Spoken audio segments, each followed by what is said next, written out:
Boa tarde. Então, reiniciando os trabalhos, é a nossa última mesa deste encontro, que eu acho que cumpriu com seus objetivos, está cumprindo com seus objetivos, né? E que tinha a pretensão de fazer uma discussão, então, sobre esse momento que estamos vivendo na educação básica no Brasil, que é a Base Nacional Comum Curricular e as implicações que isso tem para os diferentes aspectos da educação que a gente tentou aqui no evento tratar, pegando desde os processos de avaliação, os processos de formação, e a realidade da educação nos vários níveis, né, da educação infantil, educação fundamental, ensino médio.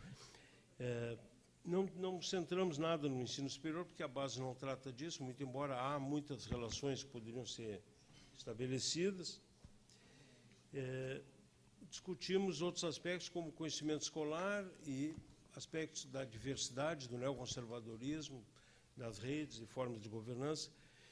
E, para encerrar, nós pensamos em fazer uma discussão que, de alguma forma, retoma a temática da conferência de abertura, né, que é fazer uma discussão sobre as políticas de avaliação. Então, a relação da Base Nacional Comum Curricular com as políticas de avaliação.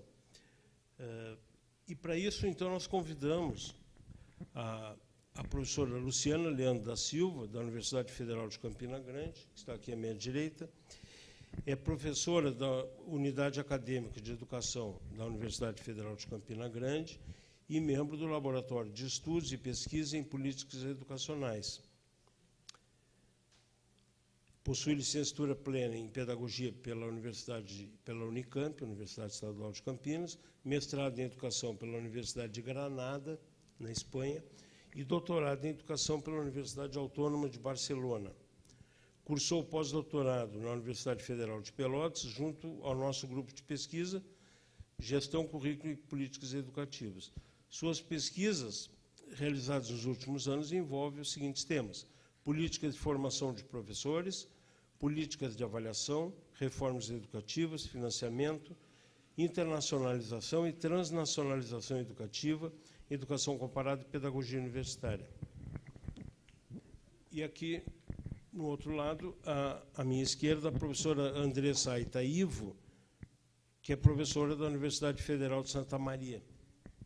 É professora adjunta da Universidade Federal de Santa Maria, no Departamento de Administração Escolar.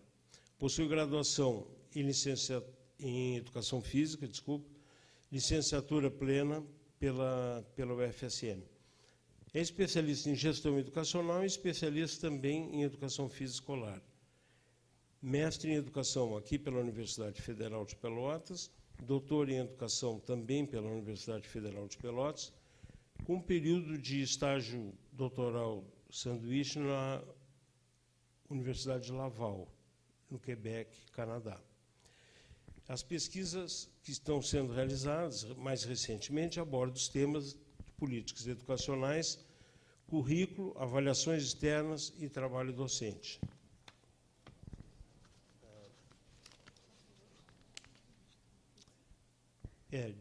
25 minutos, então, nós estamos meio espremidos pelo tempo, então a gente vai tentar ser bem rigoroso, tá, para tentar concluir e conseguir entregar o auditório a tempo. Esse é um problema que surgiu para nós no decorrer do evento, que a gente não tinha previsto. Quem é que inicia? Não combinamos? Você prefere? Posso? Tá. Qualquer contratempo. Pode ser. Só mais uma coisa. E a Andressa é mãe de um nenê pequeno, e então o pai agora está padecendo no paraíso. E ela, então, bom, se ocorrer alguma coisa, se ela tiver que sair às pressas, vocês já sabem que a razão é essa, tá? Que em breve eu volto a padecer no paraíso, né? Então, primeiro, boa tarde a todos. Inicialmente, eu queria agradecer o convite do professor Álvaro, que para mim ainda vai ser eternamente um professor, um mestre, um colega, um companheiro de pesquisas agora. Então, foi com quem eu fiz o meu mestrado e meu doutorado. E é uma honra muito grande hoje estar dividindo uma mesa junto com ele e com a Luciana, com quem também a gente já vem desenvolvendo algumas parcerias. Parabenizar vocês pela organização do evento, pela comissão, que eu tenho acompanhado os trabalhos do grupo, né, por ter conseguido organizar um espaço nesse momento, né, tão importante pelo qual o país vem vivendo, sobretudo a educação. Como o Álvaro já falou, eu estou com um bebê pequeno, então estou em licença maternidade, e consegui montar uma apresentação entre uma mamada, uma troca de fraldas, um choro, outra mamada, outra troca de fraldas e outro choro. Então, talvez não tenha ficado tão bem organizado quanto eu gostaria. E, em função disso, eu também não consegui, infelizmente, acompanhar as discussões. Alguma palestra eu consegui assistir, mas online, né? Mas muito pouco também. Então, em função disso, talvez eu possa repetir alguma coisa que já foi discutida. Bom, a minha fala, então, vai ser sobre... Como é que é? Eu estou passando? Alguém está passando? Eu passo. Aqui. Então, a minha fala vai ser sobre as avaliações externas, articulando isso à base nacional, curricular comum e os sistemas de avaliação. Eu tenho pesquisado nos últimos anos como um eixo norteador, digamos assim, das minhas pesquisas e do grupo que eu tenho em Santa Maria, no Centro de Educação, onde eu sou professora. A gente tem um grupo sobre políticas educacionais, gestão, currículo e trabalho docente. E as minhas pesquisas têm se centrado muito sobre o IDEB. E, mais recentemente, a gente tem iniciado uma pesquisa sobre o PENAIC. Por que o PENAIC? Porque eu tenho investigado as repercussões do IDEB nas políticas educacionais e no contexto escolar. E, então, o meu desafio para essa fala foi articular isso com a BNCC. Por quê? Porque eu entendo que hoje o IDEB... Hoje não, desde que ele foi criado em 2007, esse tem sido um índice norteador das políticas educacionais que a gente tem no decorrer desses últimos anos. E, com isso, eu vou buscar fazer, então, uma relação entre o IDEB e alguns programas que, de algum modo, surgem também em função do IDEB, em função desse indicador.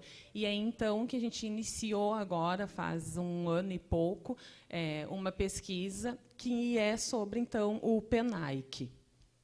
Bom, então, iniciando a minha fala, a partir das atuais políticas educacionais, dessa conjuntura que se tem, eu trago para vocês um pouco sobre o PNE, e aí articulando ele ao IDEB, ao PENAIC e à base.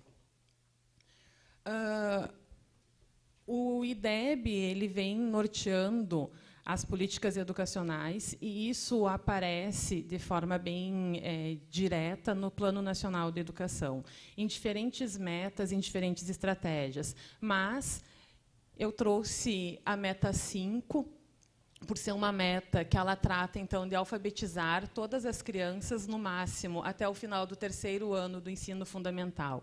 E, nessa meta, eu destaco a estratégia 5.2, que ela diz, então, que pretende instituir instrumentos de avaliação nacional periódicos e específicos para aferir a alfabetização de crianças aplicados a cada ano, bem como estimular os sistemas de ensino e as escolas a criar os respectivos instrumentos de avaliação e monitoramento, implementando medidas pedagógicas para alfabetizar todos os alunos e alunas até o final do 3º ano do ensino fundamental. Essa meta aqui eu trouxe em função do PENAIC, que depois, na sequência, eu vou retomar, então, quando falar do programa.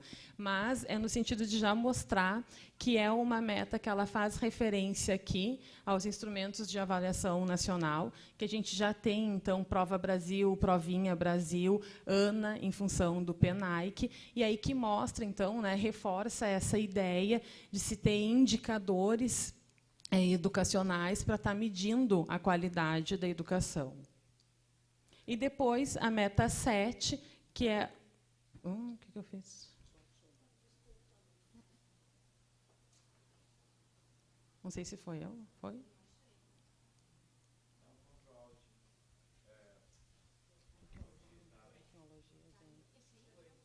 Aí, não. Aqui, aí. Obrigada. Pode, para mim, diferente. Então, essa meta 7 é uma meta específica, então, que trata do IDEB, no Plano Nacional de Educação, e aí ela vai ter como objetivo fomentar a qualidade da educação básica em todas as etapas e modalidades, com melhoria do fluxo escolar e da aprendizagem, de modo a atingir as seguintes médias nacionais para o IDEB. Aí, aqui eu trouxe as médias só a título mesmo de curiosidade, depois vocês podem retomar no plano, mas a ideia foi mostrar essa meta, que ela vai mostrar, então, essa preocupação e já um objetivo no Plano Nacional de Educação de melhorar o IDEB. E aí, então, que é um indicador que ele ganha cada vez mais força dentro das políticas educacionais. E aí eu destaco, dentro das diversas estratégias que compõem a meta 7, a estratégia 7.1, onde ela visa estabelecer e implantar, mediante pactuação interfederativa, diretrizes pedagógicas para a educação básica e a Base Nacional Comum dos Currículos, com direitos e objetivos de aprendizagem e desenvolvimento dos alunos para cada ano do ensino fundamental e médio, respeitada a diversidade regional, estadual e local. Por que eu destaco, então, essa estratégia? Né? Justamente para conseguir mostrar essa articulação do indicador com as diferentes políticas nacionais. Né? Então, a gente tem um indicador, e aí já aparece a necessidade de um currículo nacional comum. Né? Então, em função de que é preciso que se tenha um mesmo currículo nacional para que se possa aplicar depois exames nacionais em larga escala. Então, são os mesmos exames para todo o território nacional. E aí a gente tem como, assim, conferir, né, o desempenho das escolas, dos alunos, e aí, através desse indicador, né, pensar a qualidade do ensino nessas escolas. O IDEB, então, que é o índice que eu venho falando inicialmente, provavelmente é do conhecimento de todos. Para quem não tem ainda o conhecimento, eu trouxe bem brevemente, só para situar, o Índice de Desenvolvimento da Educação Básica. Esse índice ele foi criado em 2007, e ele é um indicador que ele vai, num único indicador, ele reúne dois resultados. Então, como é que o IDEB ele é formado? A partir do fluxo escolar e das médias do desempenho nas avaliações em larga escala. O que vem a ser o fluxo escolar? Né? O fluxo são os dados, então, de aprovação. Esses dados eles são obtidos pelo censo escolar, e o desempenho nas avaliações externas, que aí vai entrar a Prova Brasil e o SAEB.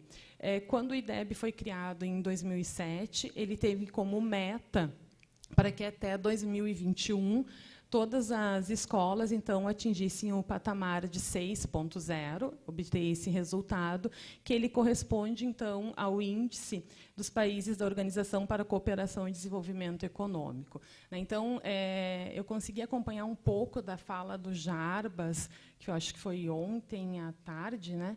E aí eu vi que, na fala dele, ele já retomou toda essa questão da internacionalização, da influência, né, dos diferentes agências multilaterais e dos organismos nas políticas educacionais brasileiras. Né?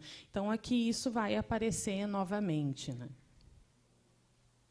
Bom, esse indicador ele vai se dar, então, como eu falei, pelo indicador de fluxo, e aí a gente vai ver o porquê também hoje de muitas escolas estarem com quase 100% de aprovação, porque essa taxa vai influenciar diretamente no resultado que a escola tem. Então, a gente já aí observa que muitas escolas elas têm aprovado o máximo de aluno para conseguir garantir esse resultado no indicador, e, muitas vezes, mesmo a escola não tendo se saído tão bem na Prova Brasil, que vai ser o segundo resultado, né, que entra, elas conseguem melhorar o IDEB ou subir o IDEB em função de ter atingido 100% de aprovação. Né? E aí a Prova Brasil, então, que ela é aplicada aos alunos de 5º e 9º anos do ensino fundamental. Para fazer a Prova Brasil, as escolas elas precisam ter um mínimo de 20 alunos por turma, por isso que muitas vezes as escolas do campo, as escolas rurais, elas não participam da Prova Brasil porque não tem esse número mínimo de alunos. E a prova, então, ela testa os alunos em 2 competências, né? Vai ser matemática e língua portuguesa. Simone. E aí eu trouxe agora para vocês, esses já são, então, resultados de algumas das nossas pesquisas, que a gente vem entrevistando os professores para entender como é que eles têm percebido e têm sentido no trabalho deles a repercussão dessa cobrança do IDEB, né, de como as escolas elas vêm agindo e montando o seu planejamento, o seu PPP, né, qual tem sido a repercussão do IDEB. E aqui eu trouxe a fala de algumas gestoras de escolas do município lá de Santa Maria, da rede municipal, e algumas falas também são de professores de escolas da rede municipal. Esses gestores aqui, alguns são gestores em escolas que têm um índice entre os melhores indicadores no município e gestores que estão entre as escolas onde estão com as médias mais baixas no município também. Do mesmo modo, tem professores que são de ambas escolas, é uma realidade para muitos professores também, né, que eles trabalham em escolas 20 horas ou 10 horas, 5 horas, numa escola que está entre os melhores dentro da classificação do IDEB, e, ao mesmo tempo, esse professor tem algumas horas numa outra escola que está entre as piores médias do IDEB. E, então, para ilustrar o que alguns professores falaram, e isso aqui já é relacionando também com a base em pensar a repercussão que o IDEB vem tendo, que a Prova Brasil vem tendo no currículo das escolas.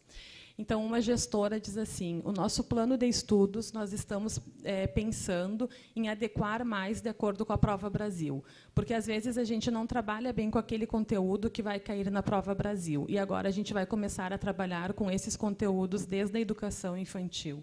Então, essa é uma fala bem significativa, né, que demonstra a preocupação da gestora em melhorar o indicador. Essa é uma das escolas que está entre os piores indicadores dentro do município. A realidade, o contexto onde essa escola está inserida é dentro de uma periferia, em Santa Maria.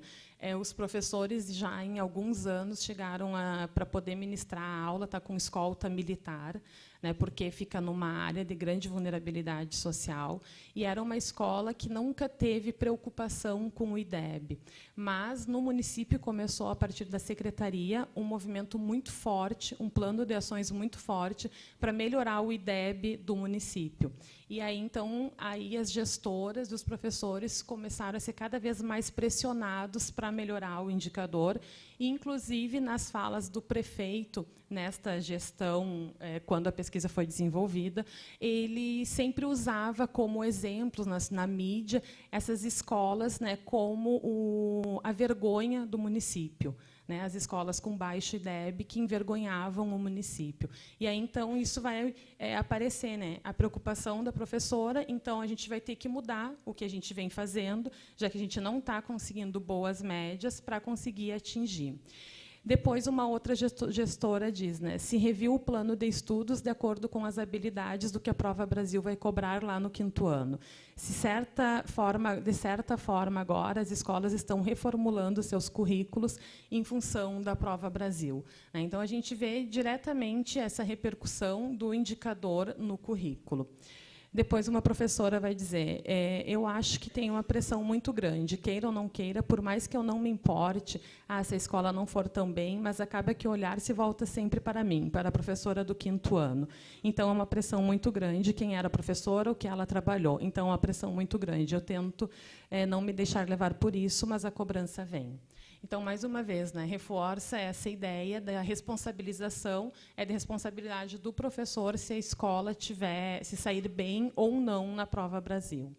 E aí, depois, então, aqui eu trago do pacto E aí, essa nossa pesquisa do Pacto, ela está em fase bem inicial, e nesse momento o que a gente vem analisando no Pacto não é em si o programa, né? O que a gente está analisando nesse momento é a articulação desse programa com os sistemas de avaliação em larga escala. E isso se dá de diferentes maneiras. Primeiro, porque o próprio Pacto Nacional pela Alfabetização na Idade Certa, o PNAEC, ele tem uma avaliação própria, que é a ANA, que é a Avaliação Nacional da Alfabetização.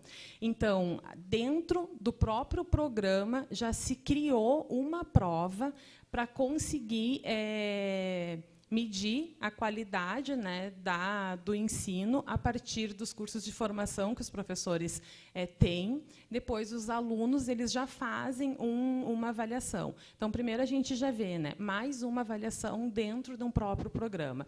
E, depois, essa avaliação ela segue os mesmos moldes da Prova Brasil, ela também vai cobrar o português e a matemática. Então, de certa maneira, ela serve já para tirar a temperatura, digamos assim, dos alunos, né?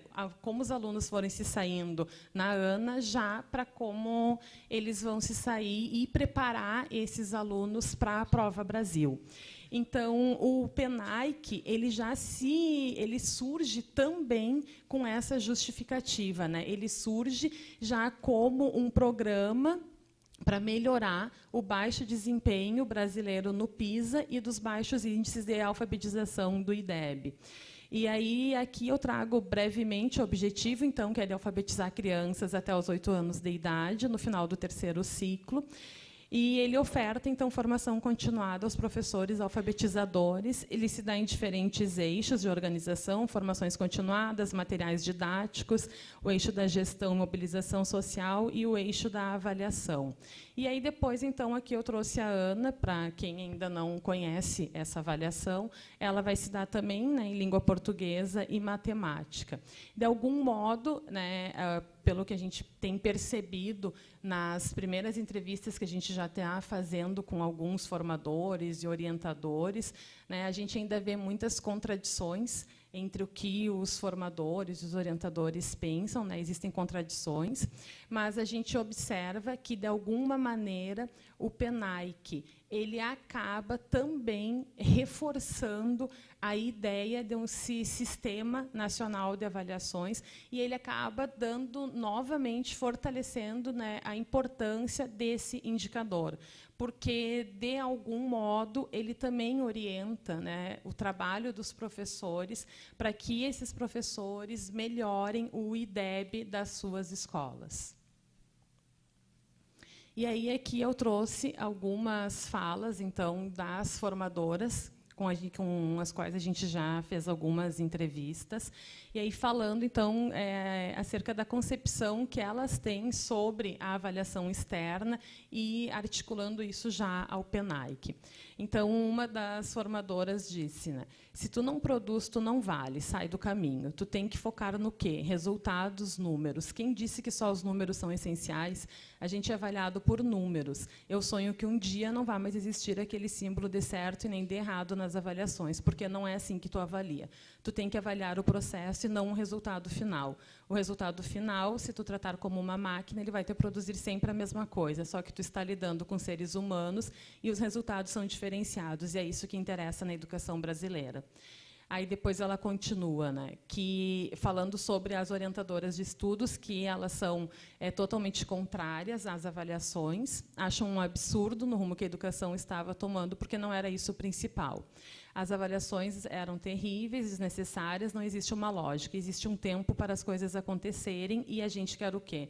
Só que a realidade, São Paulo, Brasília, Rio, Salvador, é diferente daqui do Rio Grande do Sul. As questões são as mesmas. Então, como é que eu vou trazer uma forma de trabalhar formação de professores, sabendo que é uma escola que não tem recursos? Como é que eu vou avaliar de um jeito único? E ela continua, né? A avaliação é extremamente descontextualizada, ela retrocedia o que elas trabalhavam, é totalmente diferenciado. Existem diferenças de cultura, de região para região, é uma avaliação descontextualizada, foca um único objetivo, que é a profissionalização e não a humanização.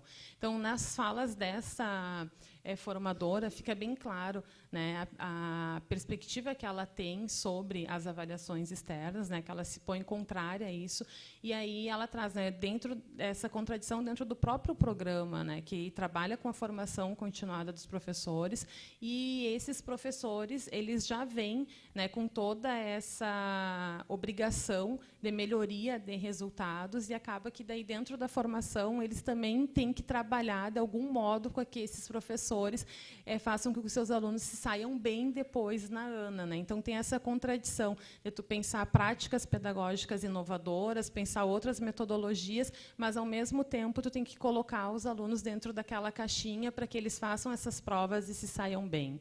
Aí depois a gente já tem uma fala que é de outra formadora, que aí mostra o quanto as formadoras também têm essa contradição nas suas concepções sobre avaliação. Essa já vai dizer, ó, peguei os resultados lá na minha escola, levamos para a reunião de professores e consegui fazer com eles o antes e o depois.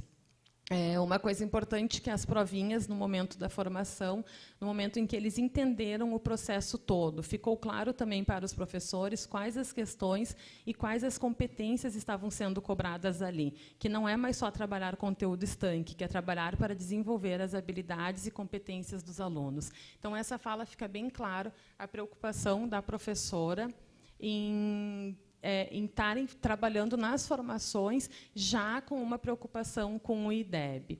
E aí depois é que ela vai trazer, né, que na ideia, na sua concepção, o IDEB ficou muito claro o quanto o PENAIC foi positivo, porque as escolas melhoraram muito o seu indicador. E aí ela vai dizer, né, que ela percebia nos professores essa preocupação enorme em eles melhorarem os resultados, né, no IDEB, então em preparar os alunos para a Provinha Brasil. E aí, finalizando, então, o que a gente vem percebendo com essas pesquisas, né, que a gente vem desenvolvendo? É que, hoje, os sistemas de avaliação em larga escala eles assumem uma grande centralidade dentro das políticas educacionais. Nesse sentido, a base ela vem para reforçar essa concepção de um sistema de avaliação em larga escala. Por quê? Porque justamente para tu poder cobrar, para tu poder aplicar uma mesma prova para todo o território nacional brasileiro, tendo em vista toda a diversidade, né, que a gente tem dentro, isso a gente não precisa nem pensar na diferença entre os estados. Se a gente for olhar dentro de um mesmo município, dentro de uma mesma rede, se a gente analisar uma rede municipal, a gente já tem uma discrepância gigantesca nos contextos entre essas escolas. E essas escolas elas são tratadas pelas avaliações externas de uma mesma maneira, é somente a partir de um único indicador. E, por isso, então, a base ela vai entrar dentro dessa lógica de um currículo nacional único, que ele vai ser depois avaliado por esse sistema, que a gente já tem, né, de avaliações em larga escala, e esse sistema ele tem gerado grandes repercussões e efeitos sobre o currículo, sobre o trabalho docente e sobre a gestão no contexto das escolas, né? Hoje a gente vê as escolas, o ensino, né, a preocupação das escolas hoje ela é com o IDEB, né? As secretarias, elas, em muitos municípios, vivem em função do IDEB, as escolas respiram o IDEB, os professores respiram o IDEB, né? E a gente sabe que esse indicador, o resultado dele, na maioria das vezes, ele não é o reflexo da realidade das escolas, né? As escolas já vêm desenvolvendo ferramentas, mecanismos para mascarar os resultados, né, com o único objetivo, né, de conseguir um indicador que corresponda ao que o prefeito quer, ao que o secretário do município quer, ao que as coordenadorias desejam, né? Então, eu encerro a minha fala dizendo que as avaliações são importantes, as avaliações são necessárias, mas hoje o grande problema das avaliações estão no que está se fazendo com os resultados e para que essas avaliações estão servindo, né? Qual é o objetivo das avaliações e o que tem se feito com os resultados. E aí, durante o evento, vocês já falaram bastante desses resultados, das bonificações, da meritocracia, da responsabilização, da performatividade, dos terrores que os professores estão vivendo dentro das escolas em função, né, da atual conjuntura, das atuais políticas educacionais. E a base vem, então, nessa perspectiva, né, de fortalecer esses sistemas de avaliação em larga escala. Muito obrigada.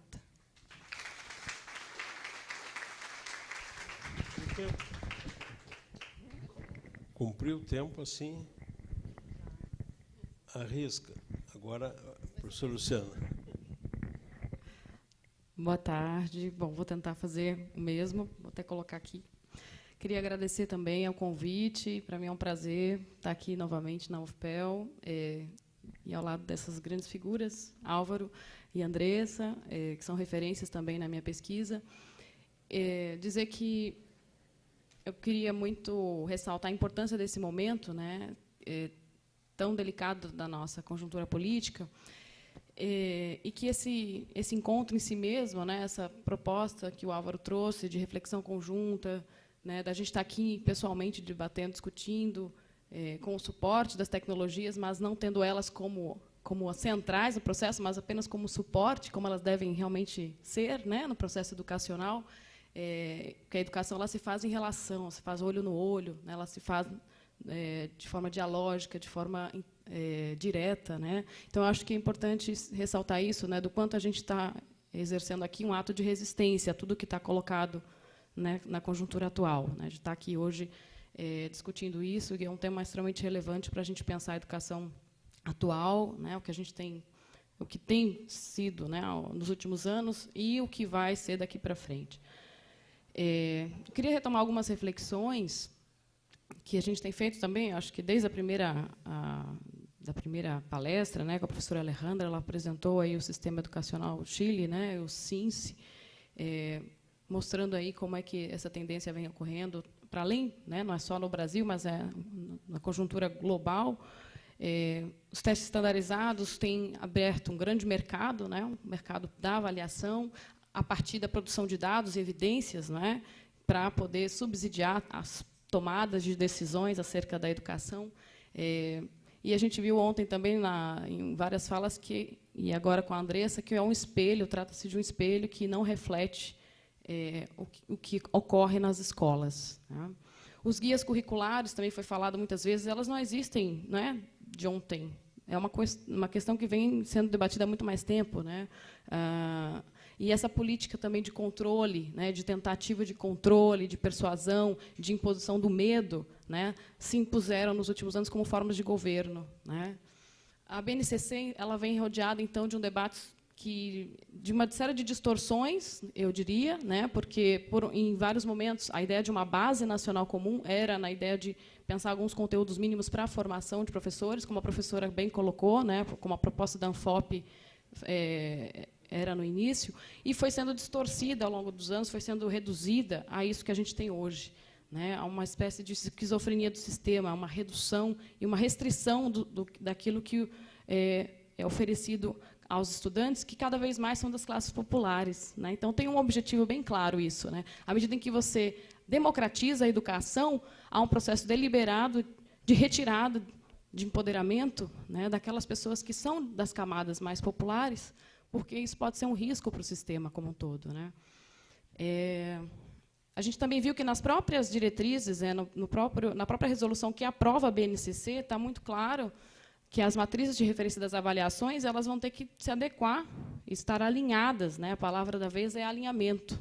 Tem que estar alinhadas à base nacional. Então, todas essas políticas estão em consonância umas com as outras. E, bem antes da gente ter a BNCC, a gente já tinha os testes padronizados, impondo um currículo, né? Não estava, talvez, explícito dessa forma como está agora, mas já estava correndo no chão das escolas. O Gert Bista, né, o professor da Universidade de Luxemburgo, ele tem um livro chamado A Boa Educação na Era da Mensuração. E, nesse livro, ele faz um questionamento muito interessante, que é: será que nós estamos medindo aqueles aspectos que consideramos importantes para a educação, de crianças e jovens, ou estamos reduzindo a educação àquilo que é passível de ser medido? Né? Então, ele faz esse questionamento, né, para pensar qual é a educação que a gente quer, qual é essa? O que a gente entende como uma boa educação? Né? E será que a gente consegue, de fato, medi-la, ou a gente está reduzindo ela ao que é possível ser medido, ser quantificável? Né? Então, para iniciar, também, antes de iniciar, inclusive, queria lembrar que eu estou envolvida em várias pesquisas atualmente, né, não só essa que eu vou apresentar, mas lá na UFCG, né, a gente tem um projeto conjunto, eu e o Álvaro, fiz o meu pós-doc aqui, né, e a gente segue num projeto conjunto sobre políticas de avaliação, currículo e trabalho docente, e pesquisando as repercussões da Prova Brasil nas escolas públicas aqui de Pelotas e também de Campina Grande, junto com outros 2 colegas, né, a professora Franciele e o professor Carlos Medeiros, lá da Federal de Campina Grande. E com a professora Andréia, a gente também está realizando uma pesquisa nessa área, que é a avaliação externa, accountability na educação básica, políticas de desdobramento nas redes públicas de ensino da Paraíba, do estado da Paraíba. E que é um estudo que se iniciou recentemente, a gente já fez um levantamento, um mapeamento por meio de questionários, para saber quais municípios têm implantado, como é que os usos dos resultados, as avaliações, nos municípios, nos 223 municípios do estado da Paraíba. Né? A gente já, nesse primeiro levantamento, já tem alguns dados que demonstram que pelo menos 60% dos municípios, por exemplo, já criaram sistemas próprios. Depois ela pode explicar melhor, né? Porque senão eu vou me alongar aqui. Mas só para dizer que são várias pesquisas que estão sendo realizadas. E o que eu vou apresentar hoje tem a ver com um artigo que foi publicado recentemente na revista como é que chama? Estudos Analíticos de Políticas Educacionais, né? E junto com o Álvaro, então, Arquivos Analíticos de Políticas Educacionais. Então, vou falar um pouquinho do conteúdo do artigo, né? E para a gente debater em seguida. Onde é que aperta?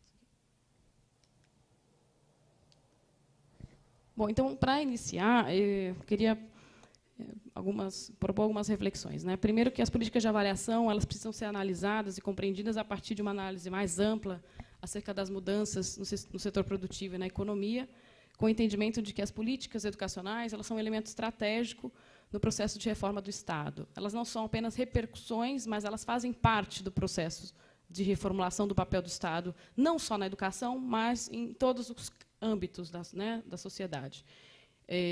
A partir dos anos 90, então, vem fortemente o discurso da modernização do Estado brasileiro, né, realizada sob o pretexto de flexibilizar e agilizar a gestão das políticas públicas, focalizando-as nos destinatários, né, ou seja, nos sujeitos entendidos agora como clientes, né, das políticas e não como sujeitos de direito. Né, e isso garantiria, né, a justificativa é que isso garantiria maior eficiência na prestação de serviços, que é ao que a educação acabou sendo reduzida. Né? Ao longo dos anos 90, a educação foi sendo também entendida como campo de atuação então privilegiado do mercado. A modernização, né, do Estado vai trazendo também esse novo conceito, né, de superação do Estado burocrático, né, ou do modelo de administração burocrática, que vai também impondo uma nova gestão pública, uma nova fórmula, um novo modo de regulação, vamos dizer assim, das políticas públicas. E essa modernização apoia-se na ideia de que o Estado não poderia ter exclusividade no fornecimento de serviços, mas deveria permitir a participação de novos atores da sociedade civil, para ficar responsável apenas pela avaliação dos resultados.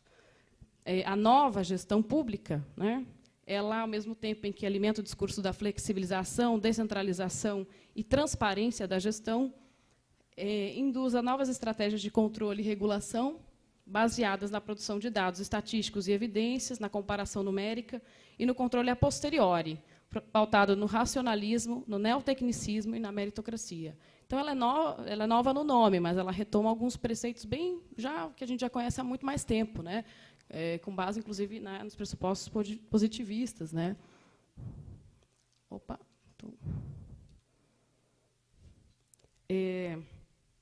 Também propõe uma reflexão sobre a questão da regulação, né? Reformas, avaliação e redefinição do modelo de regulação estatal.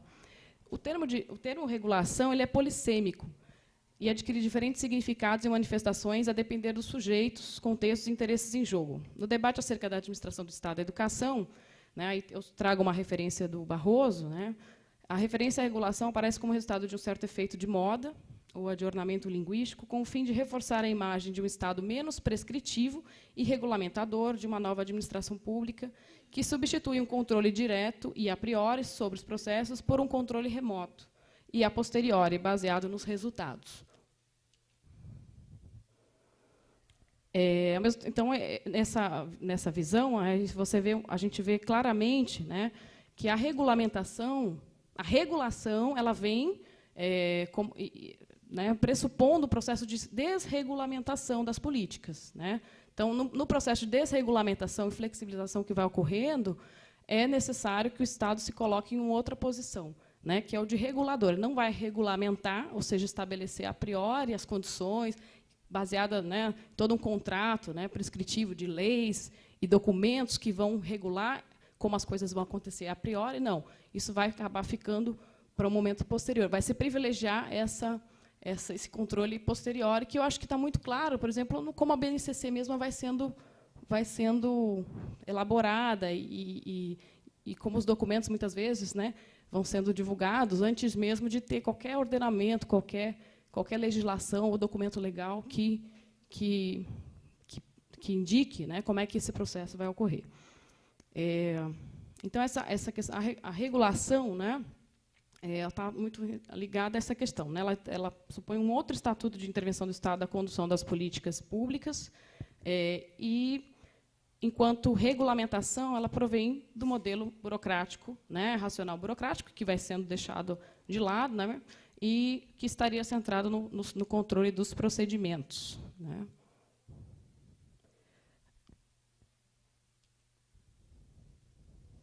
Bom, o Christian Marois, ele vai também falar dos novos modelos de regulação pós-burocrática dos sistemas educativos, né? E vai citar pelo menos esses dois. Regulação por resultado, dois modelos possíveis, né? E que ocorrem concomitantemente, muitas vezes.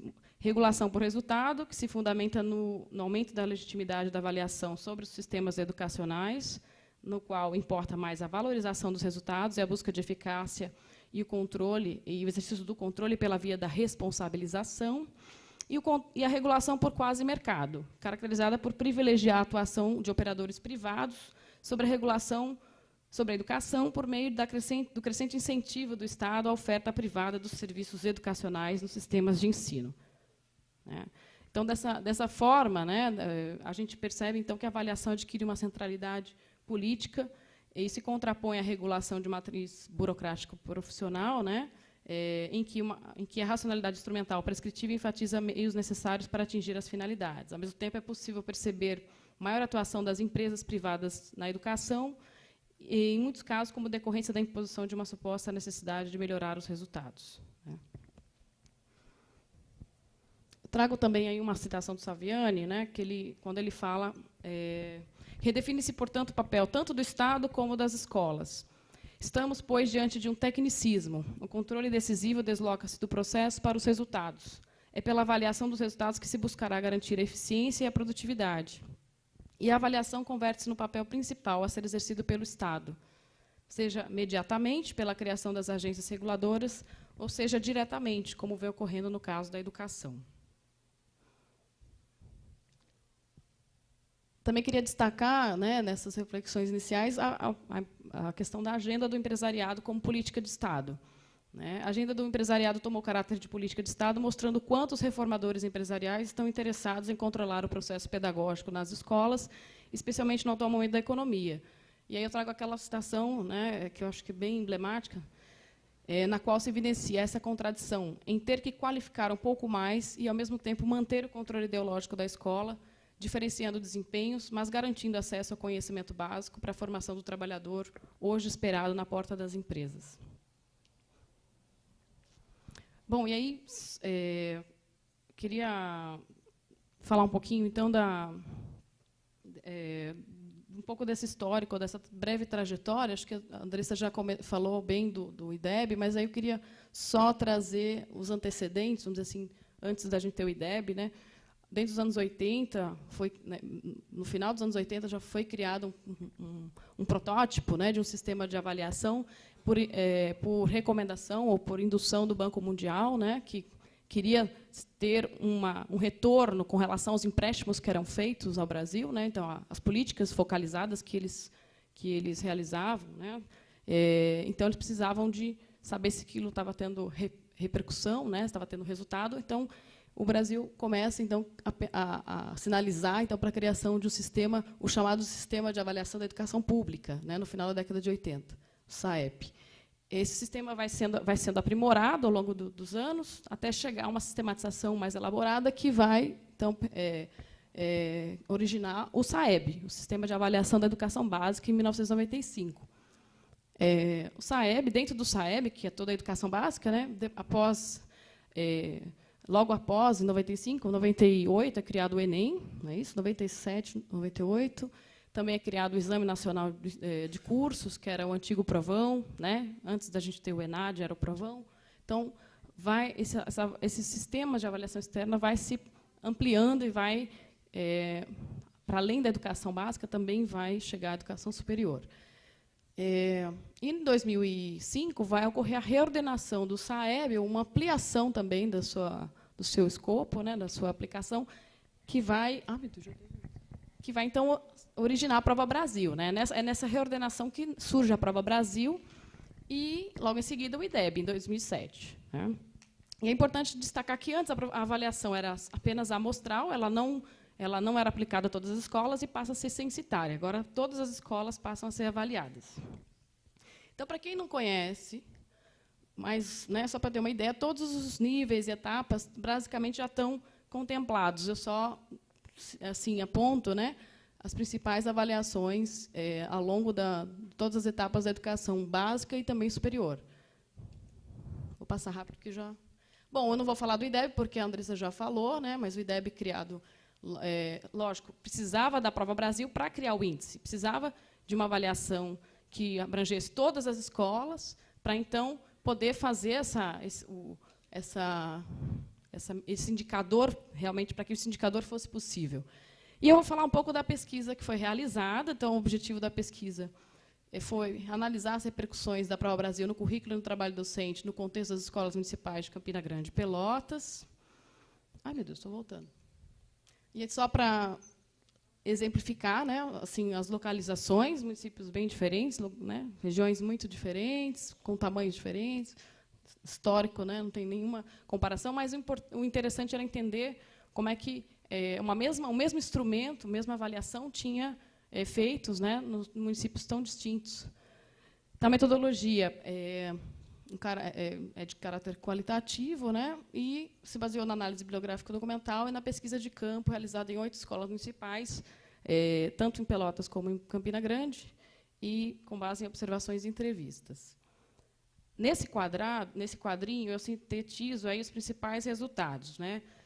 Uma análise comparativa, né? Em termos de estratégias desenvolvidas pelas redes em função dos resultados da Prova Brasil, a gente percebe que em Campina Grande é um município que criou vários mecanismos, está muito empenhada, né, em dar conta assim, da melhoria do desempenho dos alunos na prova, criou mecanismos como o 14º salário, né, criou também uma lei que obriga a divulgação dos resultados do IDEB, e também criou um sistema municipal de avaliação que é chamado SAMA.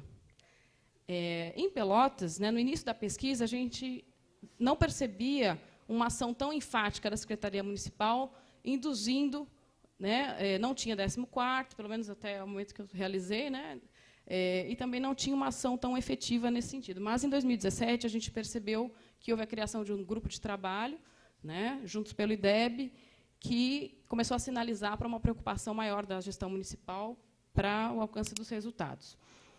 Em termos de mudanças curriculares nas práticas docentes, os relatos lá em Campina Grande apontam para a maior sistematização do trabalho em torno dos escritores da Prova Brasil, muito parecido com o que a Andressa trouxe aqui, né? Isso é feito mediante a oferta de cursos de formação, né, para a preparação das professoras e das equipes gestoras, E, aqui em Pelotas, as observações, entrevistas demonstram que as profissionais têm maior autonomia para planejar e avaliar suas atividades, ainda que algumas professoras apliquem simulados, elas até como uma forma de preparar os alunos para que eles não sejam surpreendidos pela prova. Mas não são constrangidas a fazer isso, né? Diante da instituição, com relação a mecanismos de controle, regulação e presença de parcerias, percebe-se que, em Campina Grande, já falei, né, da questão da premiação, e também a presença da Fundação Lehman lá, que é por meio de um curso de gestão para aprendizagem, um curso de formação voltada para as diretoras e para as equipes técnico-pedagógicas das escolas. Aqui em Pelotas, né, também houve a tentativa de implementação de uma parceria, mas a comunidade educacional reagiu, né, e conseguiu evitar a parceria com a Falcone. Ainda assim, a Fundação Lehman atua, né, por meio de uma plataforma de ensino, né, que está presente em várias escolas, de ensino de matemática, que é chamada Khan Academy. Ela também pertence... A Lehman comprou esse sistema, né, então ela quem faz a regulação desse sistema nas escolas. E, com relação a impactos da organização e gestão, a gente vê que lá as exigências para o alcance das metas introduzem novas atribuições que dificultam a realização de reuniões dos conselhos escolares. Além disso, desestimulam muitos diretores eleitos, o que demonstra a fragilidade do princípio da gestão democrática. Enquanto, em Pelotas, a ausência de uma cobrança direta da SMED permite maior grau de autonomia às escolas, podendo exercer uma partilha maior das decisões. Nesse contexto, observa-se maior participação e poder de decisão dos sujeitos que estão no chão da escola na definição da política. Claro que isso eu falo com base nas escolas que eu pesquisei, né? Bom, aí eu só queria ressaltar algumas dessas questões que eu falei, né, de forma mais... Só para ficar mais claro, o SAMA, que é o Sistema Municipal de Avaliação da Aprendizagem em Campina Grande, ele é uma estratégia de preparação, né, dos alunos e professores para as avaliações externas, né, realizado sempre nos anos que antecedem a prova, ou no ano que vai ocorrer a prova, ou no ano antecedente, por exemplo, quarto e quinto para a Prova Brasil, segundo e terceiro para quem vai fazer a ANA, né? E a SEDUC também está estudando formas de aplicação do SAMA, do Sistema de Avaliação Municipal, como de forma bimestral. Eles não querem fazer só uma vez ou 2 vezes por ano. Querem fazer todos os bimestres, aplicar o SAMA, para que a escola possa ir controlando, vamos dizer assim, os desempenhos de cada aluno, né? E aí querem, inclusive, com isso, substituir a avaliação, possivelmente, a intenção é substituir a avaliação que a escola já realiza. Mas, assim, em vez do professor elaborar, agora ele vai aplicar a avaliação que a secretaria vai elaborar, né? Então, a gente percebe que o processo de regulação tende a se acirrar na tentativa de vetar qualquer tentativa, qualquer forma de exercício da autonomia docente.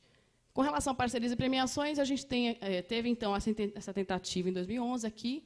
Em Campina Grande, tem uma parceria já bem estabelecida com o Instituto Alpargatas, desde 2007, que atua principalmente nessas 2 áreas, educação para o esporte, educação pela cultura, mas também intervém na questão curricular, né? Por quê? Com o pressuposto, por exemplo, na educação pela cultura, o Instituto estabelece que as escolas têm que trabalhar cultura afro-brasileira no primeiro semestre e cultura indígena no segundo semestre. Então, aí tem que fazer mostras pedagógicas toda vez que trabalhar mostrar resultado, né? Então, o Instituto impõe um calendário e impõe o que a escola vai trabalhar dentro dessas temáticas. E aí fornece material, fornece uma certa ajuda, né, para que essas mostras ocorram, né? Em 2011, teve a tentativa de... ocorreu, né, a implementação de um sistema de gestão integrado com a participação do Instituto Camargo e Correia, né? E hoje a gente vê fortemente a Fundação Lehman atuando por meio desse curso, né, junto com a Elos Educacional, o curso Gestão para Aprendizagem. Então, esse curso começou em 2016, é um curso que inicialmente estava voltado para 51 escolas com baixo IDEB, né? A rede possui 120 escolas, em torno de 120 escolas, isso sem contar as que foram fechadas, as escolas do campo, né, que foram fechadas nos últimos... possivelmente também por conta dos resultados, né, e por conta de questões financeiras, né, então foram fechadas as escolas do campo de forma arbitrária, tanto em Campina Grande como em vários municípios da região, né? Então, dessas escolas, 51 tinham um DEB muito baixo e, inicialmente, era para elas que o curso ia ocorrer. Aí a SEDUC repensou e falou, bom, como não tem custo, né, a desculpa é que não tem um custo, porque a SEDUC ela se submeteu a um edital da Fundação Lehman, né, que escolheu vários municípios pelo Brasil fora para dar esse curso de formação e teria que cumprir com algumas exigências, né? O edital pedia que as redes tinha que ter um número específico de escolas, tinha que ter o pessoal, tinha que disponibilizar o pessoal para, por exemplo, fazer esses cursos e também ter uma certa flexibilidade no remanejamento de pessoal, se fosse necessário. Então, assim, ela tinha que atender a certos critérios para poder entrar no curso, né? E a SEDUC cumpriu os critérios e está no curso desde 2016. Terminou no meio do ano, só que as consequências continuam, né? É um curso semipresencial, com encontros semestrais, né? Então, ele é realizado, boa parte dele, de forma online, né? E nas sessões presenciais, que a gente teve a oportunidade de participar, a gente percebia como o uso, né, de uma linguagem totalmente voltada para o mundo dos negócios, né, a ideia dos princípios da gestão estratégica e de resultados, né, muito claramente colocados aí nesses cursos. Então, a formação ela é entendida então como elemento estratégico para adequar o trabalho das professoras aos pressupostos da avaliação externa, né. Criou-se, a partir também desses cursos de formação, o grupo de acompanhamento pedagógico, que é uma espécie de uma pessoa que fica na escola, intermediando o contato da secretaria com a escola e supervisionando, é uma espécie de supervisor, né, o trabalho que está sendo realizado para garantir o alcance dos resultados, né.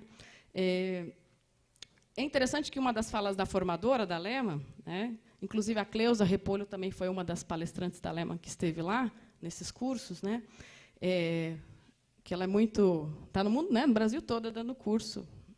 Ela, bom, e aí falava-se o seguinte, diante das resistências, né, que as diretoras diziam, olha, é difícil, às vezes, a gente trabalhar essas questões com as professoras porque elas resistem, né? E a formadora dizia o seguinte, bom, você tem que ter tranquilidade, se a professora não desejar trabalhar daquele modo, tem muitas outras escolas para ela trabalhar, né? Então, de forma muito clara, você não é bem-vinda.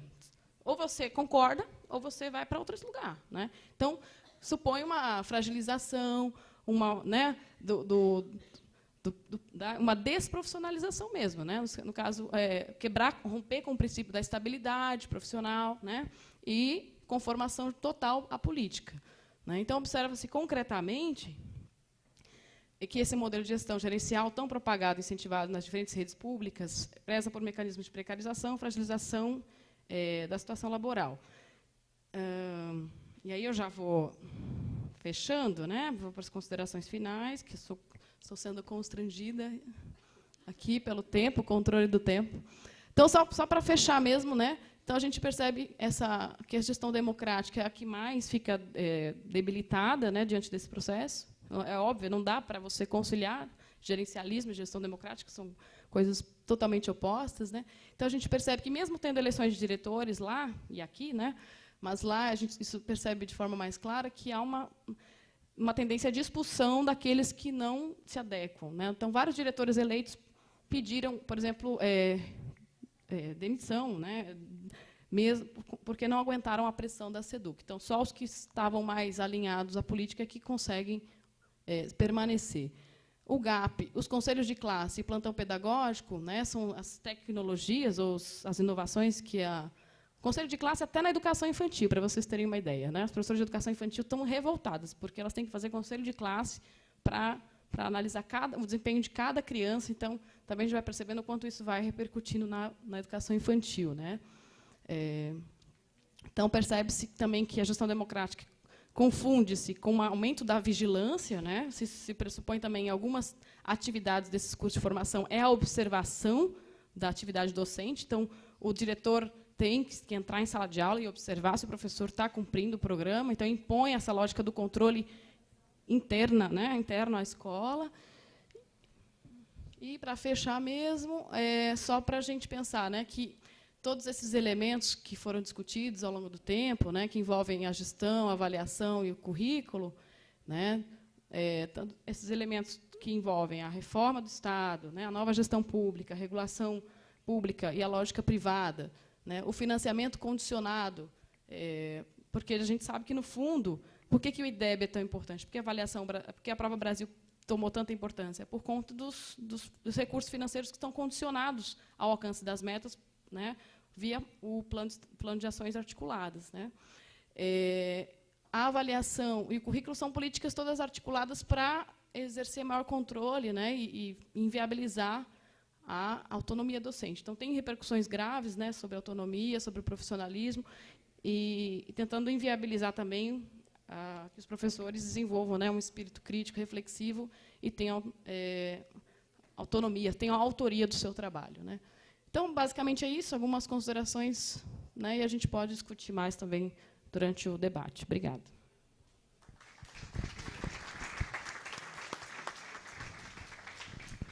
Pessoal, então, assim, são 5h15. Eu acho que dá para a gente ter próximo a meia hora de debate. Tá? Então, a gente abre algumas inscrições em termos de... Vamos fazer grupos de 3. Tá? Eu vou pedir, em razão do tempo, tá? Que as pessoas que vão fazer comentários, perguntas, sejam o mais objetivo possível, para que a gente possa ter um número maior de perguntas e as respostas também, os expositores aqui vão tentar ao máximo também dar respostas objetivas. Obrigado. Então, eu solicito que se identifique, que a gente está filmando aqui, tá? E para gravar. Mais alguém depois? Por favor.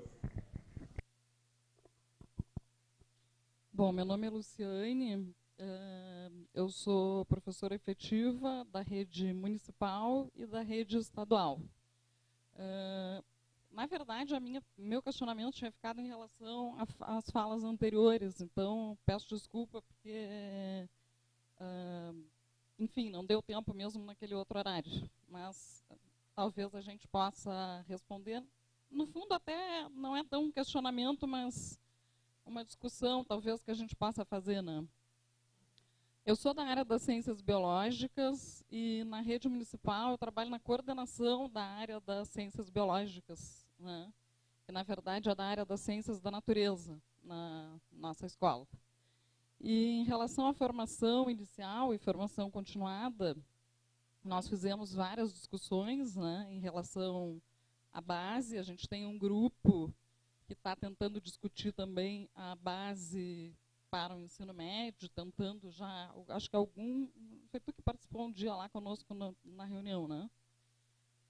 Mas, primeiramente, em relação à base do ensino fundamental, né, nós ficamos com uma preocupação, digamos assim, porque, historicamente, em relação ao ensino de ciências nos anos finais do ensino fundamental, na maioria das escolas, aquele professor que tem a formação em ciências biológicas é o que abarca, né, todos esses anos finais na área das ciências, né. Não sei se tem mais alguém que seja da área das ciências, vejo cabecinhas assim. E o que ocorre?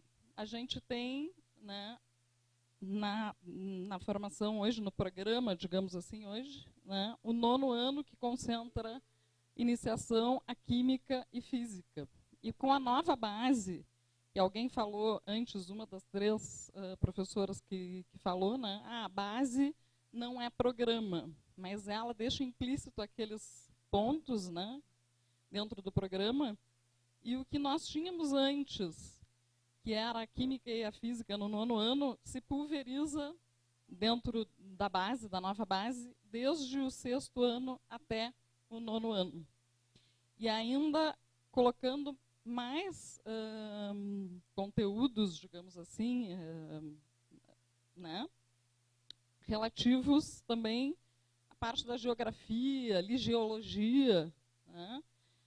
Então, quando falaram em formação inicial e formação continuada, eu, como vindo da academia, confio na academia, né, e sempre acho que confio plenamente, né, nas instituições que estão formando os novos licenciados, mas a gente tem uma lacuna, por exemplo, que são professores que já estão formados, né, na licenciatura em Ciências Biológicas e que vão trabalhar esses conteúdos, né, de 5º a 9º ano, de forma totalmente diferente, né? Então, seria uma formação continuada, até mesmo para complementar essa formação inicial. Porque a gente tem, por essa nova base, quase que na área das ciências biológicas, gente, desculpem eu estar sendo tão específica, tá? Mas a gente tem quase que, né, ter uma preocupação de uma formação continuada para atender o que a gente precisaria ter como formação inicial desse pessoal, então, que já está formado, né, e não está formado por esse novo. Eu sinto que tem novos cursos, né, que abarcam as ciências da natureza nos primeiros anos aí como área comum, né, tanto física, química, biologia. Só que outros cursos não. Eu queria até fazer essa pergunta, né? As novas licenciaturas, como que está na área das ciências biológicas? Qual que é essa modificação prevista? Porque eu sei que tem um movimento aí que se preocupa com essa modificação, as novas licenciaturas. Esse era um ponto. O outro ponto, na escola municipal, eu sou a pessoa que recebe, né, como sendo a coordenadora da área, recebo alunos que vão estagiar, né, que eu vou encaminhar para os professores, né, alunos de diferentes instituições, públicas ou privadas. E aí eu faço o link com a fala, né, dele, como é que é o nome? Pablo. Né, o Pablo fez uma colocação ali, né, de qual seria o papel do estagiário que chega ali, né, às vezes, ou até mesmo um aluno do PIBID, enfim. A gente vê as mais variadas falas, né, quando eu recebo esses alunos, e às vezes o cuidado que a gente tem que ter, né, dentro de um curso de formação de professores, alguém falou em algum momento, os professores não gostam de ler. Os professores não vão ler, os professores da rede, né, não vão ler as 400 páginas da base. Tá? Os professores são os mesmos, gente. Os professores, o professor não vai ler. Esse professor que está dando aula na escola pública, ele é o mesmo professor que muitas vezes está dando aula para o teu filho na escola particular. Não é? Então, a gente tem que ter esse cuidado, porque senão o aluno da graduação, ele chega lá e ele diz coisas assim. Ele chega, às vezes, no corredor da escola pública, que tem desde os anos iniciais até o ensino médio, e ele não vai encontrar um corredor silencioso. Ele vai encontrar um corredor barulhento, porque onde tem criança, tem barulho. Onde tem jovem, tem barulho. E ele chega e diz assim, pois é, não, mas, sabe, eu vou fazer o meu estágio, mas eu quero fazer mestrado e doutorado. Ok, eu digo para ele, que bom. Nós temos aqui na escola pelo menos 3 professores só da área que têm mestrado e doutorado. Fora outros com especialização, enfim. Claro, gente, eu estou dando aqui um exemplo, né? Mas, enfim, nós adoramos receber as instituições, mas a gente tem que ter cuidado com essas falas quando a gente tem alunos da graduação, né, ouvindo, os professores não gostam de ler, eles não vão ler. Esses professores, eles têm, às vezes, 18, 17 turmas, cada uma com 30, 35 alunos. Para um contrato de 40 horas, eles não têm 12 horas aulas, eles têm 35, 32 horas aulas. Era isso.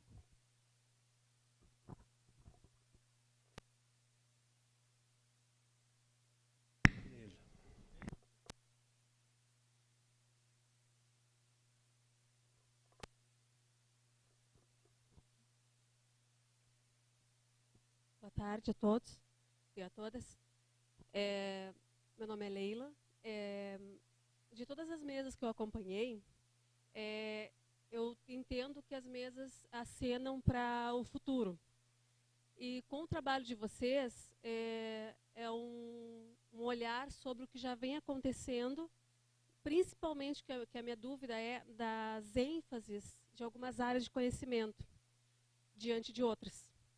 E aí eu gostaria de saber se vocês têm alguma fala, algum elemento que pudesse discutir a questão da invisibilidade das demais matérias, das demais disciplinas, das demais áreas de conhecimento que não estão sendo atendidas na questão da avaliação.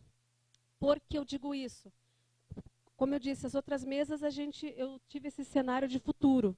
Mas com vocês, com uma história de prova, de avaliação, que já vem ao longo do tempo se consolidando, já se tem um elemento do que é uma BNCC que valoriza português e matemática e acaba dissolvendo, como é que se diz, pulverizando as demais áreas de conhecimento. E foi um prazer ter estado aqui, eu que fiz doutorado na casa, né? Voltar depois de 6 anos e ver uma fala assim, nesse nível, assim, foi um prazer ter estado aqui. Parabenizo a organização e aos palestrantes. Tá, é que tem uma questão ali online. Bom, pode fazer. Faz aí, depois passamos ali. Professoras, obrigado pela fala, foi bem esclarecedora. A minha pergunta é direcionada ao Enem. O Enem ele vem sofrendo diversas modificações nesses últimos anos. Agora, em 2017, foi determinado que ele não mais vai divulgar suas notas em relação às escolas. E eu quero saber se esse recuo em relação ao Enem se dá justamente para a criação de uma nova prova de avaliação externa, levando em consideração a remodelação do ensino médio, e como vocês podem avaliar de forma talvez mais objetiva ou subjetiva, é a parte que eu gostaria, do impacto disso na cabeça dos estudantes, porque eu particularmente tive a oportunidade de trabalhar como educador e também coordenador pedagógico em um curso num pré-vestibular popular, e mesmo esse pessoal que chega, né, de uma situação de vulnerabilidade social, ele tem princípios incutidos bem similares àquilo que tu vai encontrar em cursos particulares que preparam para vestibular e para Enem. Então, como isso pode impactar, e se essa mudança também de talvez uma nova prova que avalie o ensino médio vai mexer com o mercado, vai gerar novas possibilidades que a gente vai ter que enfrentar e pensar também. Obrigado. André, como é que tu quer fazer? Tu lês aí a questão? Leva. Matheus.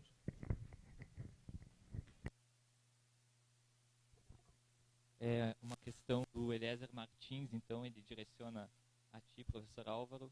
Ele questiona, então, desconsiderar a construção da BNCC no país não seria deslegitimar o que a Lei Magna da Educação aponta como necessidade ao currículo?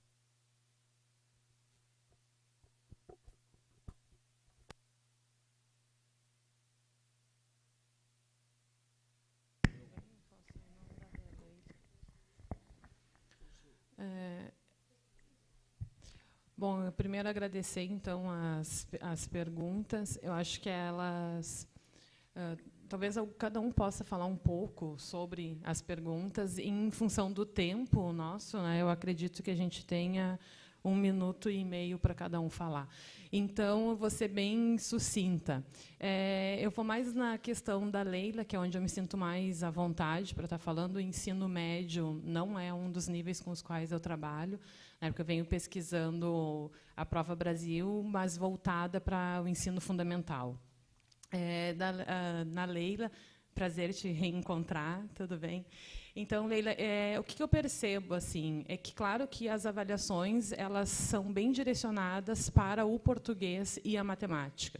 E, com isso, se tem, sim, uma invisibilidade em relação às demais disciplinas.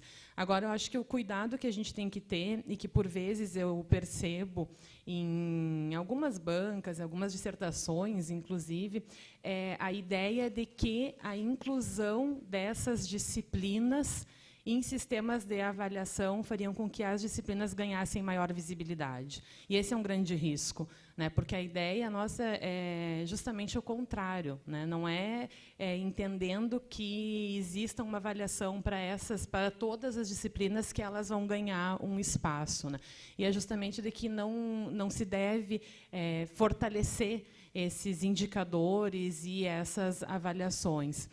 O que tem acontecido no município onde eu pesquiso é algum modo de silenciar os demais professores das outras disciplinas em relação à Prova Brasil. De que maneira? Por exemplo, no meu município, Santa Maria, se criou uma premiação, né, para as escolas que têm os maiores indicadores, e essa premiação não premia somente o professor de português e matemática, mas premia os professores de todas as áreas. Então, naquela escola, todos os professores vão receber um bônus, digamos assim, e a gestão vai receber um bônus também. Com isso, tu faz com que os professores aceitem ter a diminuição na sua carga horária, para que português e matemática tenha ampliação na carga horária, entendendo que essas são as disciplinas que são cobradas na Prova Brasil. Então, fortalece essa ideia, porque, por mais que seja um bônus pequeno, ele vai fazer diferença no salário, que a gente sabe a realidade das condições de trabalho dos professores das redes municipais e estaduais. Então, isso são algumas estratégias que a gente percebe. E o português e a matemática vem dentro dessa lógica, das atuais políticas, que é da formação desse sujeito, desse indivíduo que se quer para o mercado de trabalho. Então, fortalece em cima do português e da matemática, e, ao modo de silenciar os demais professores, se criam diferentes estratégias. A nossa área, eu também sou da educação física, assim como tu, é uma das áreas que sempre é escolhida para substituir qualquer outra coisa na escola, ocupa a educação física. Então, se tiver que fazer um simulado, faz na hora da educação física. Se tiver que fazer um reforço, faz na hora da educação física. Se tiver que diminuir carga horária, tira um período da educação física para subir nas outras disciplinas. Então, as artes também sofrem desse mesmo mal. Então, é isso que a gente percebe aqui, elas vêm sendo silenciadas, existem alguns mecanismos para que os professores das demais disciplinas, de certo modo, não resistam, aceitem, e a base ela vem dentro dessa mesma lógica, de reforçar duas disciplinas e pulverizar o restante das áreas de conhecimento. Incrível como o pessoal de educação física se reconhece, se identifica e estão em todos os lugares, Bom, queria agradecer também pelas questões que permitem a gente ampliar aí as reflexões sobre essa questão ainda que a Leila levanta, eu acho que já está bem claro, à medida em que a avaliação ela só avalia duas áreas, que é português e matemática, ela já está sinalizando para essa qual é a prioridade. Então, o estreitamento curricular está dado, A ideia de que já são disciplinas que historicamente já têm uma maior carga horária no currículo, mesmo antes, vamos dizer assim, da BNCC ou da Prova Brasil, já tinha esse espaço privilegiado, mas acaba tendo uma reafirmação ainda maior, porque a ideia é formar o trabalhador que saiba ler, escrever, contar, as operações básicas. Então, continua ainda essa percepção da escola ainda percebida como preparação da mão de obra para o mercado. Então, essa visão propedêutica da educação. Tem uma citação da professora, de uma diretora de escola, que é bem interessante nesse sentido. Ela diz o seguinte, então, assim, apesar da forte pressão para que as professoras adaptem o seu planejamento à avaliação externa, alguns profissionais, especialmente aquelas de escolas com menor IDEB, entendem que sua prática vai além daquilo que é exigido na avaliação e apontam também algumas limitações nesses instrumentos de avaliação. Aí ela diz o seguinte: a prova quer saber de números, resultados, mas não quer saber como aquela criança, aquela comunidade se encontra. Ela não avalia o outro lado, ela não avalia o lado humano. Então, ela já vai colocando aí, né, esses limites. Então, ela não quer saber do aluno dominar, ou do processo pedagógico que leva o aluno a dominar os conhecimentos historicamente produzidos pela humanidade. Não importa, né? Não é isso que é importante. O importante é, lá no final, medir quanto ele aprendeu daquela competência X ou Y. Né? Então, tudo é movido em torno disso, descritores, matrizes de referência e tal. Com relação ao Enem, que o Pablo perguntou, eu não estudo o Enem, mas assim, eu já, assim, de antemão, pelo que está, apesar da gente falar das avaliações externas, tanto que o foco é a Prova Brasil, mas eu acho que, pelo que foi discutido da reforma do ensino médio, acho que nessas mudanças que ocorreram, né, que estão ocorrendo, né, com a reforma, obviamente que a avaliação vai ter que se adaptar também, né, a essa mudança. E acho que a intenção vai ser cada vez mais de que o Enem ele foi ganhando uma importância histórica, né, porque ele, além de ser instrumento de avaliação, ele é também um instrumento agora de essencial para aprovação na universidade, né, do SISU. Então, faz parte desse processo de aprofundamento, né, da importância das avaliações, assim como a Prova Brasil, também é um elemento que demonstra o aprofundamento da política, o Enem também foi sendo aprofundado e ganhando uma importância notória na medida em que não é só um instrumento de avaliação, mas, inclusive, um elemento que permite essa inserção do aluno no ensino superior. Como o objetivo da reforma não é mais que o aluno vá para o ensino superior, porque ele vai ficar, basicamente, o que está dado é que ele vai ficar ali no ensino médio com um técnico profissional, não é isso? Porque o ensino profissional agora não é mais modalidade, ele entra dentro do sistema como uma etapa, né, parte do ensino médio. Então, já é uma esquizofrenia do sistema, daquilo que a gente chama de educação básica, eu diria. Então, eu acho que a mesma coisa vai acontecer com o Enem. Talvez ele perca até esse estatuto de elemento, né, que vai permitir o ensino superior, não sei. Né? Então, eu tenho a impressão de que vai sofrer essas mudanças. Tem que sofrer por conta da reforma, mas que a ideia da reforma é justamente restringir cada vez mais o acesso ao ensino superior para as camadas populares e mantê-las no seu lugar social, né, o lugar em que elas, acho que, para as elites, sempre deveriam estar. Né? Então, pelo menos o que eu tendo a entender desse processo de mudança do Enem é um pouco nesse sentido. E acho que a Luciane coloca lá, as considerações que ela fez sobre a formação inicial e continuada, me remeteram um pouco a pensar quanto esse processo, né, de reformulação curricular também está repercutindo nas universidades por meio, especialmente, do residência pedagógica, que modifica toda a lógica de estágio das universidades. Né?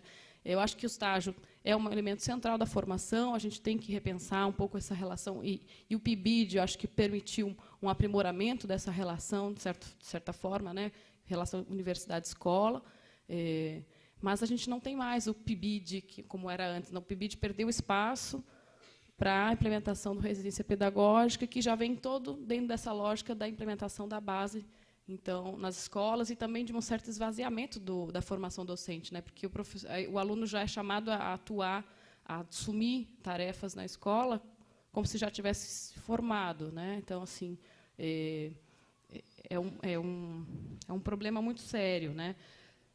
Então, e vem rompendo com a autonomia das universidades, porque ele já impõe, né, de início, as universidades que aderem, que são tanto públicas quanto privadas, né, e aí tem o sistema. A principal elemento desse jogo, né, de cooptação, assim, é a bolsa, né, porque você condiciona, se você quiser que o seu aluno tenha bolsas, assina aqui o termo de compromisso e tem que seguir tais e tais passos. Né, o aluno tem que... E aí, se o aluno, por exemplo, não cumprir, até o aluno pode ser penalizado a devolver as bolsas que ele recebeu. Né? Então, tem toda uma série de questões aí que tem que ser problematizadas. Eu acho que, assim, a gente tem que, quando trata da escola, acho que eu sempre, porque eu faço pesquisa, eu tenho muito esse apreço por ir nas escolas, escutar os professores, trazer a voz dos docentes, de quem está na prática. Né? Eu sou docente, então estava até pouco tempo atrás na educação básica. A gente tem que cada vez mais trazer a voz dos docentes para as nossas pesquisas, né? E denunciar muitas vezes o que eles não podem muitas vezes fazer, né? Porque por conta das condições em que estão submetidos, né? Muitas vezes até falar da sua situação de trabalho pode ser um problema, né? Diante da fragilização e dessa tentativa de desmoralização que a gente está submetido. Mas eu acho que é importante a gente cada vez mais fazer pesquisa junto, né? E trabalhar junto no sentido de de pensar estratégias de superação dessas questões, né? Eu acho que tem que pensar nas alternativas que a gente tem efetivas a essas políticas macro. E acho que o que foi apontado aqui também em outras falas é que o chão da escola produz, a gente está produzindo política todos os dias, né? As professoras e os professores estão empenhados em fazer um trabalho digno, um trabalho ligado às problemáticas, às demandas dos alunos, né? A gente tem que ressaltar o que está sendo produzido, o que está sendo feito, né, no chão da escola também.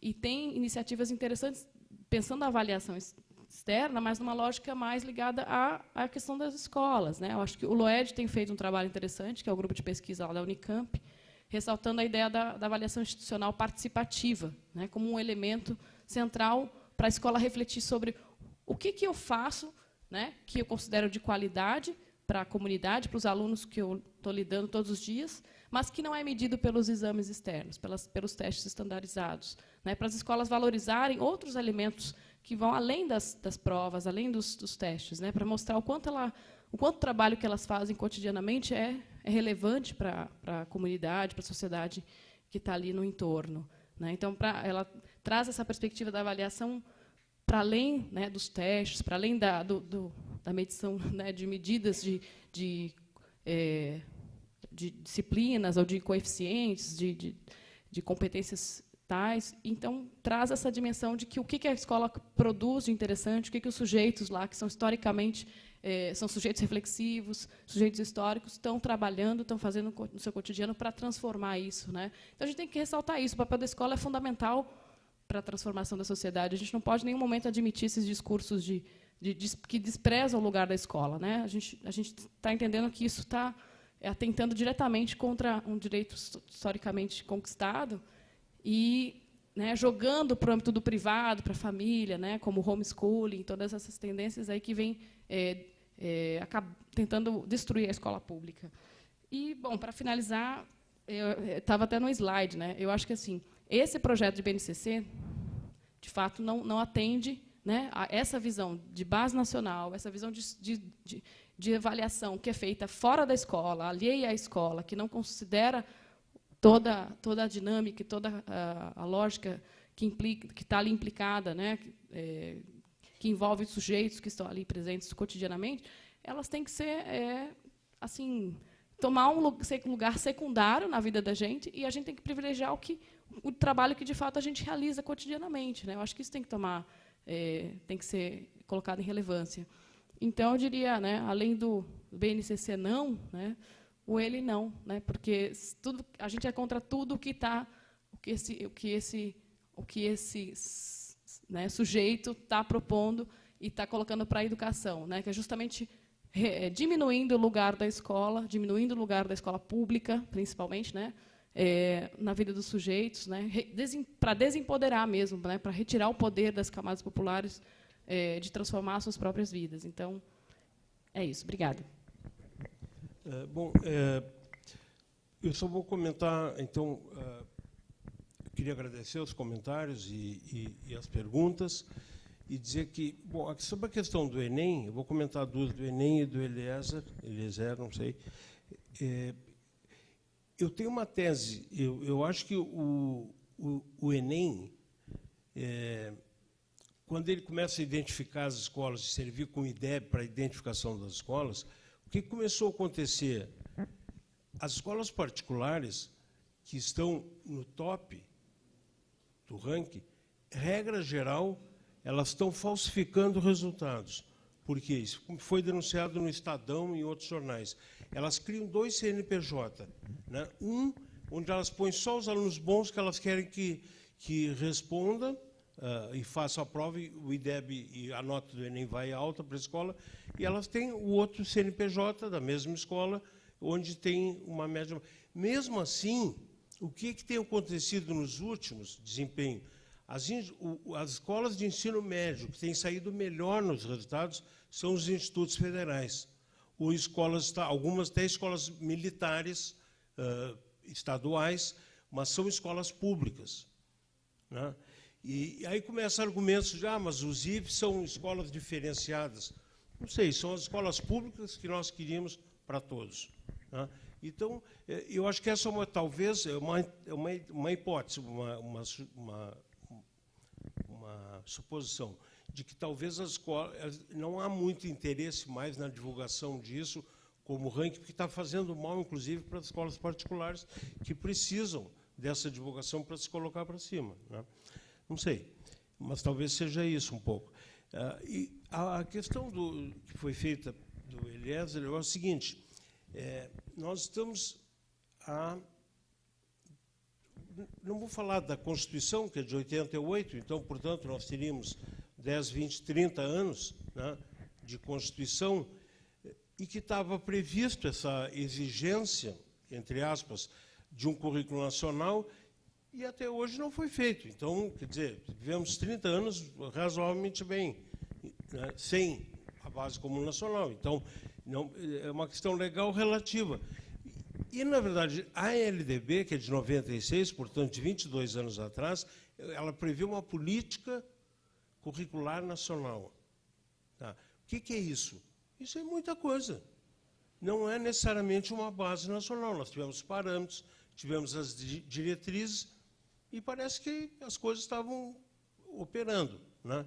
Como o Jarbas fez questão de dizer aqui, como disse, usando uma frase da Nilda Alves, né? Ela disse: eu não me surpreendo que 50% das crianças de escola pública estão fracassando, diz a Nilda Alves. Ela diz: eu me surpreendo como é que os professores, nas condições precárias das escolas, conseguem que 50% das crianças sejam aprovadas. Isso é que é surpreendente. Então, a ideia da base, tira a base nacional. As diretrizes já cumpriram, do meu ponto de vista, já cumpriam a política curricular nacional, né? Então, para o ensino superior, acho que não há problemas dessa ordem. Eu queria, então, vou até ficar de pé, para dizer que agradecer a Andressa, agradecer a Luciana, e agradecendo a elas, agradecer a todos os palestrantes que vieram aqui, que vieram de longe, né? O André veio lá de... poxa, mais longe que o Chile, né? A Alejandra e todos os outros de Brasília, né? A Kátia. Então, agradecendo a eles, eu agradeço a todos e queria agradecer muito a nossa equipe de trabalho, né? Vou iniciar pelo João, então, que não está aqui, mas que teve um desempenho aí que nos garantiu. Para não esquecer ninguém, agradeço a todos. Tá? Eu queria dizer que o nosso evento, acho que foi um sucesso, pelos comentários que ouvimos por aí, né? Não fizemos um questionário tabulado e tal, de quantidade quantitativo, mas acho que cumpriu todos os objetivos, e a ideia era dar um pontapé inicial nessa discussão aqui em Pelotas, que parece que estava muito parado, na universidade e na própria rede de ensino, e acho que o interesse demonstrado pelas pessoas que puderam vir e que permaneceram aqui foi muito bom.